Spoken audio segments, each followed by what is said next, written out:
Hello friends, today is February 26, 2026. Let's talk about value adds, pain points and red flags in the worlds of game development from the perspective of an industry insider.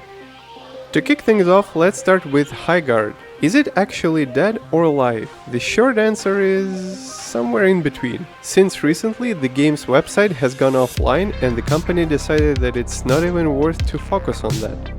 The long answer is that things are a little bit complicated, as there is quite a lot of information surfaced about this distressed project. When it comes to the website, after staying offline for a couple of days and leaving the community to draw their own conclusions, the developers finally decided to come out on Discord and say that it is apparently a migration to a simplified version and not an indicator that the game is shutting down. Along with that, they added that this is not a priority right now for them, as they are focused on addressing the feedback from the players and creating more content for the game. Which is fair, considering that the game is fighting for survival after losing most of its player base as well as most of the development team. And while it is a big reputational hit, as they rightfully put it, it probably doesn't matter. The damage is done, so why flog a dead horse? In the meantime, GameFile revealed that all this time Wildlight Entertainment was backed by Tencent. And based on everything that's going on, it looks to me like the Chinese conglomerate is slowly pulling the funding. If the studio does not find a way to bring players back soon, it will shut down. And I doubt that any other publisher will pick up this struggling project, despite all the positive sentiment from a couple of thousand players who are still playing it. I have to hand it to them though, they are not taking defeat lying down. But more and more this game looks like yet another Concord. I get that after losing the majority of their team, the devs who stayed are scrambling to address everything, and they are trying to pick their battles. However, there is an even greater risk of alienating the broader community without clear timelines, and treating issues like the main website shutdown like this. All in all, this is honestly very painful to witness. I know exactly how bad it is for them, and how hard Wildlight is trying to make it work.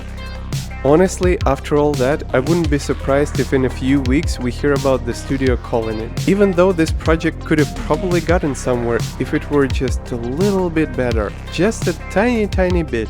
But after all, live service shooters are a risky genre, so they should have seen this coming.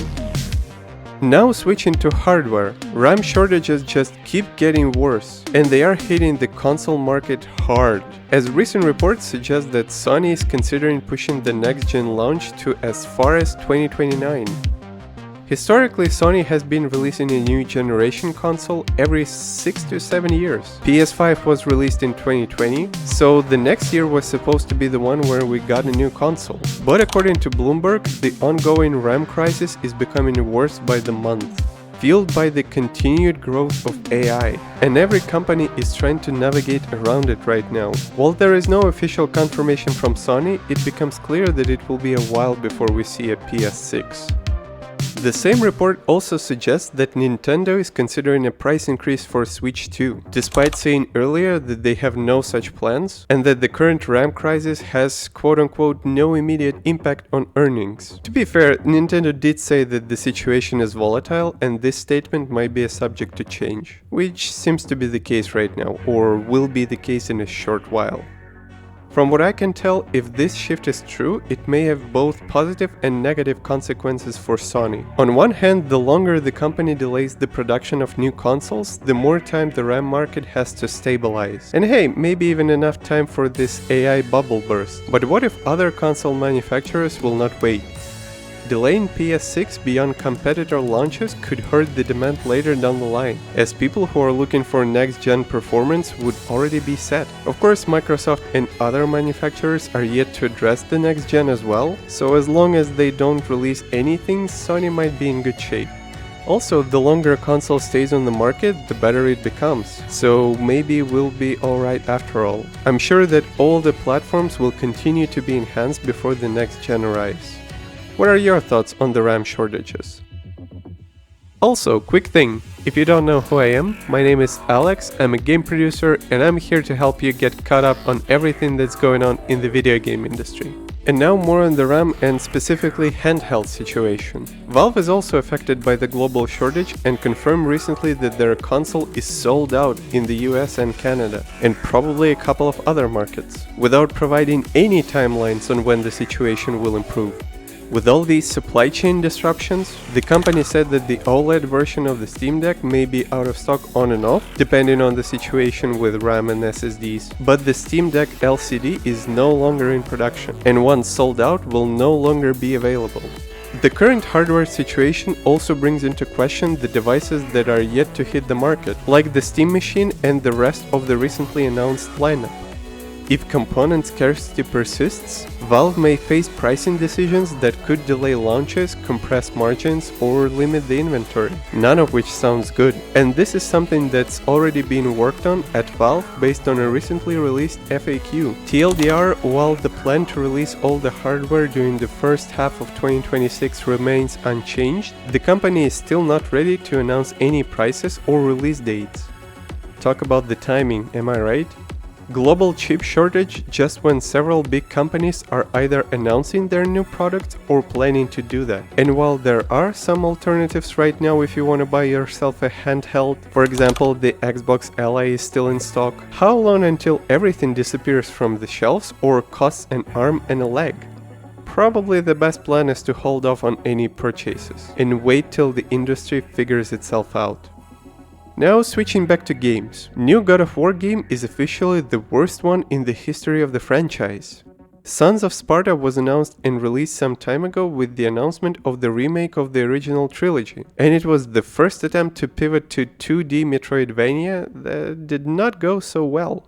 Along with the criticism from the original creator of the series, the game also didn't sit well with the players. According to Metacritic, so far the game sits at 66 Metascore and 6.4 user score, making it the lowest rated God of War game in brand's history. While the majority of both critics and players agree that it's not a terrible Metroidvania, to be clear, not a great one either, the game does not have enough gameplay mechanics to compete with similar games in this genre, and the biggest point of negative reviews is the fact that this game has nothing to do with the franchise and just tries to ride the brand coattails. And personally, I agree. I think this game does more harm than good for this series. God of War games evolved to be big cinematic epic adventures for a reason, and loved because of that for a reason. This game is far from it, and while the company positioned it to be a spin-off, everybody will still associate it with the main franchise. So if this game performs poorly, it slowly devalues all those years of hard work in building this brand. To be fair, it is the right of the company to experiment and find ways to expand the brand beyond what we already know. But is this really a way to do it? Honestly, it looks like a lazy cash grab more than anything else. But I'm not a fan of these types of games in the first place, so I will defer to your opinion. What do you think? Have you played this one yet? Moving on to Bloober Team. After a few teasers, the company behind the Silent Hill 2 remaster has finally announced a new project in the Layers of Fear series. The game was announced during the 10th anniversary of the franchise in the form of a short teaser. Unfortunately, there is little to no additional information yet. No platforms, no release dates, nothing except for a cryptic live-action sequence and the fact that this game is happening. But it is a franchise that put Bloober Team on the map and allowed them to participate in Silent Hill 2 remaster efforts, as well as launching Chronos: The New Dawn. While it is a good thing to start generating positive momentum and interest early, the lack of any concrete details is somewhat troublesome. With so many competitors in the horror genre, this game will have to show a lot of innovation in both the story and gameplay mechanics, if it wants to achieve anything in this niche. Have you played any of the Layers of Fear games? Are you looking forward to this one? Next one is a surprise from Crimson Desert devs on Microtransactions. Surprisingly, ahead of the launch of their first AAA single-player game, Pearl Abyss announced that the game will not feature any microtransactions or cash shops at launch. During a recent interview with Dropped Frames, Will Powers, the director of marketing for Pearl Abyss America, definitively shared that the upcoming game is a full-fledged premium experience, and the only transaction you have to make is the one where you buy this game, nothing else. The company plans to rely on sales and pre-orders in terms of commercial success for this title. According to him, this is made to be a premium experience that you buy and you enjoy the world, and not something for microtransactions. Which is kind of unexpected from a developer who specializes on free-to-play MMORPGs. And honestly, I think it's very encouraging, as it shows that the developers really get what makes those single-player games so great. Adding microtransactions to such titles usually does not sit well with the players, and heavily impacts the reception. Of course, the overall success of this game hinges on the execution, and while Pearl Abyss did not say anything about paid DLCs later, just this fact can sway the initial perception in their favor. Very smart choice in my humble opinion, especially if they want to attract RPG fans who are on the fence about this game. And to wrap things up, Todd Howard promises more news on Starfield soon. Again. According to the infamous developer, the rumors about the upcoming major 2.0 update for this game are false, and the company's plans are somewhat different. So, a little bit of context here and why I find it so funny. Starfield was released back in 2023. The developers promised early DLCs and constant updates, and while the launch was big, the game quickly lost the majority of its players and earned mixed reviews. Since then, the game received only one expansion called Shattered Space, and constant communication about how the company is working on more and how great it will be without any concrete examples. Naturally, people started to wonder and expect that a big revival and a refresh is on the horizon. But Todd Howard decided to shut it all down during an interview with Kinda Funny Games. While he reaffirms that the company is working on a lot of content for the game, it is not a 2.0 update, and that you shouldn't expect any major shift in gameplay or story. According to him, if Starfield is something that didn't connect with you right away, or you bounced off it, or found it boring in places, he doesn't think it's going to change that fundamentally. But if you're someone who loves Starfield, you will be really happy with it. Again, Howard does not offer anything concrete at the moment, just more promises of more news quote-unquote soon.